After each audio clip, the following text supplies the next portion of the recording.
El gran fracaso del universo de DC y por qué es necesario un reinicio total. Para nadie es sorpresa de que el universo de DC ha estado lleno de polémicas, cancelaciones o varias reestructuraciones desde sus inicios. Y con un reinicio a la vuelta de la esquina, entra en nuestras mentes si esto era algo necesario o pasará a la historia como un reinicio fallido.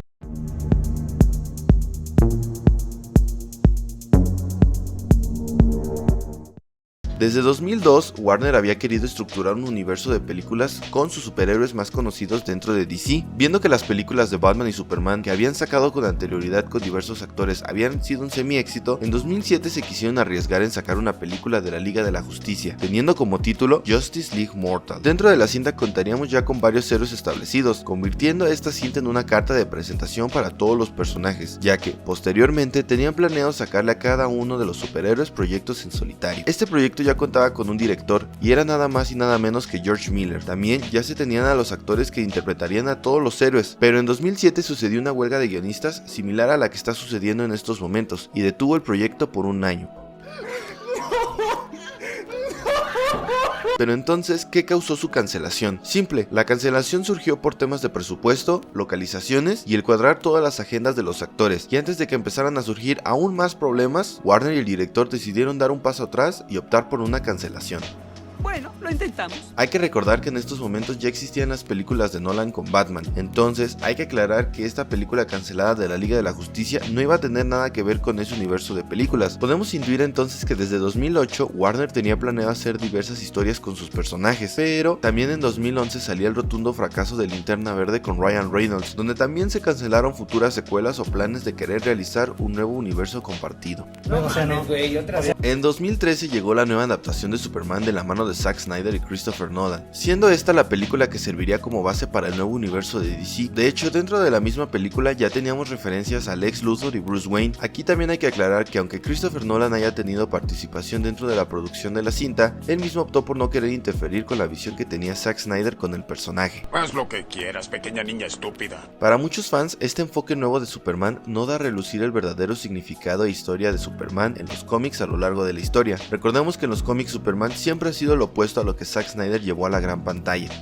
Tienes razón. Fue en esta película donde los fans de los personajes de DC se comenzaban a dividirse en dos grupos: los fans acérrimos de Zack Snyder y sus ideales, o los verdaderos fans de los cómics de DC. En Man of Steel tenemos varios acontecimientos que nos hacen cuestionarnos de si realmente Superman podría tener una buena evolución en un futuro. ¿Qué se supone que debía hacer? ¿Dejarlos morir? Tal vez.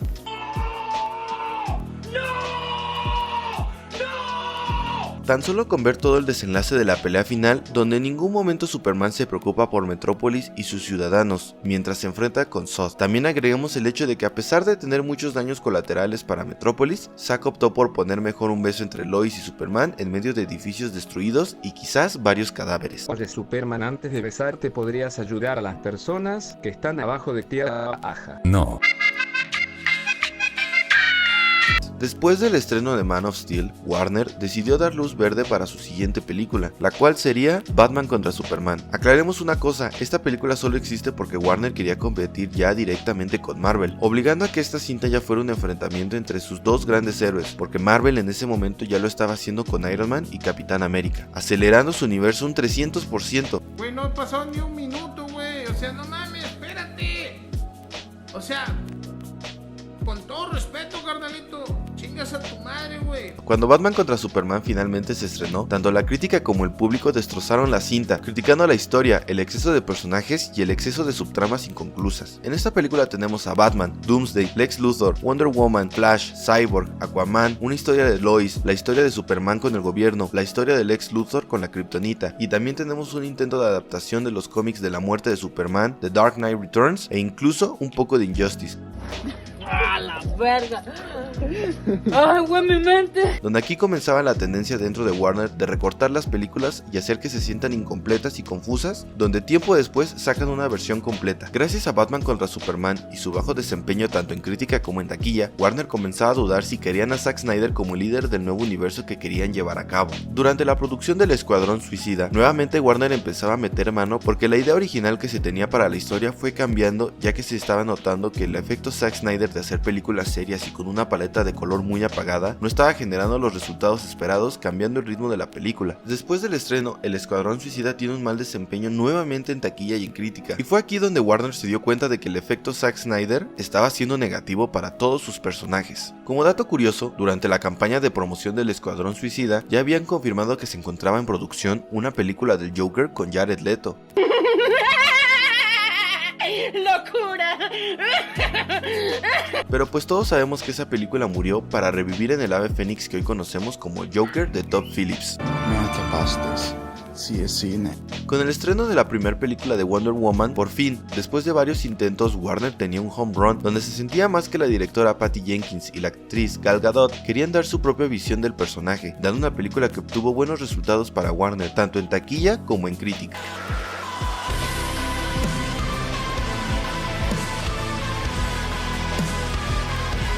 Justice League tuvo una producción con muchos problemas. Recordemos que Zack tuvo que abandonar el proyecto a media grabación por problemas personales, donde Warner tuvo que fichar a Joss Whedon como director para sacar el proyecto adelante. Y aquí hay demasiados factores que influyeron en el producto final, como las regrabaciones de Whedon para cambiar la historia de Zack Snyder, las amenazas de Whedon a Gal Gadot y cómo Ray Fisher mató su carrera públicamente. La película, para sorpresa de nadie, fue un fracaso, porque los fans sentían que lo único que hacía Whedon era burlarse de los personajes que ya había establecido Snyder, donde las escenas de acción y de comedia se sentían muy fuera de lugar y que se sentía muy recortada toda la historia. Recuerdo muy claramente que los fans de Snyder salían a decir que Joss Whedon era un infiltrado de Marvel para derrumbar DC.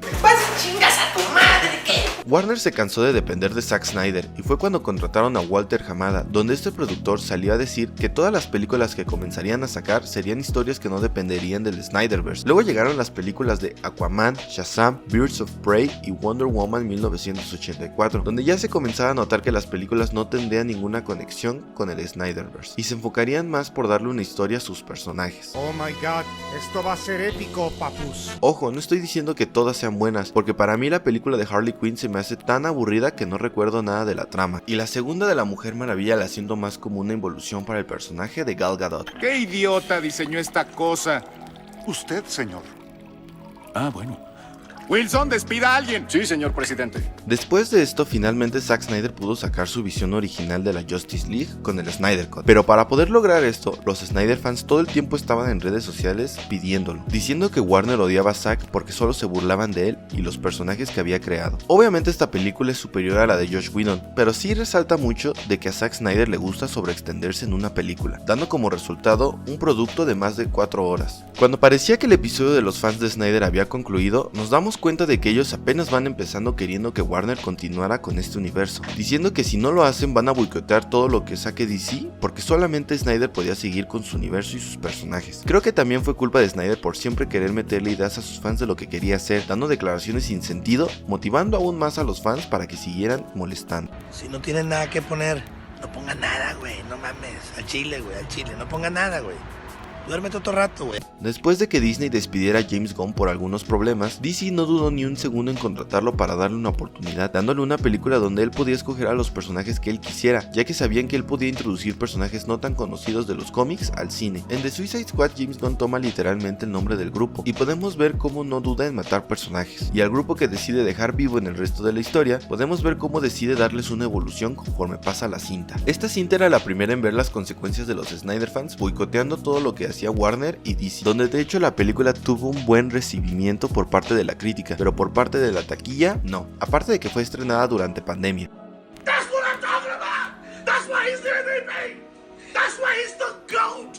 The GOAT. Black Adam se estrenó y con la salida de Walter Hamada de DC, La Roca no dudó ni un segundo en querer tomar el mando de jefe a cargo de DC, donde en su película de plano se colgó del Snyderverse creyendo que los fans de Snyder harían que la película fuera un completo éxito, dando a La Roca el poder que quería dentro de DC, donde tanto fue así que antes de que se estrenara la película, La Roca salió a decir que Henry Cavill había regresado después de ser olvidado para generar aún más hype por la cinta. Aquí fue donde él le hizo creer a Henry Cavill que su regreso era inminente, haciendo que abandonara The Witcher por su papel como Superman. Para nadie es sorpresa de que Black Adam fuera un fracaso, porque La Roca simplemente es La Roca dentro de esta cinta, pero ahora con rayos. Y fue aquí donde Warner decidió ya darle una cabeza a DC, y fue entonces que anunciaron que James Gunn y Peter Safran serían las nuevas cabezas dentro de DC, donde después de este anuncio La Roca quedó como un payaso, le cancelaron la idea de una secuela y Henry Cavill se quedó sin el papel de Superman.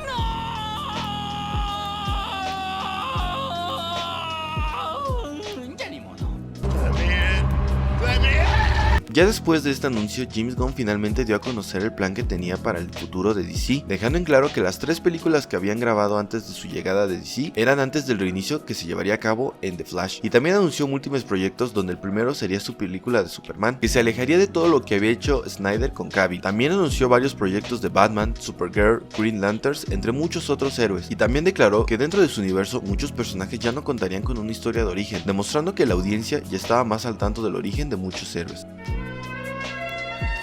¡Qué bendición! En los últimos días hemos podido ver que James Gunn iba en serio con el hecho de que dentro de su universo ya habría personajes establecidos, porque ya tenemos la confirmación de que estarán dentro de la película de Superman personajes como Hawkgirl y un Green Lantern.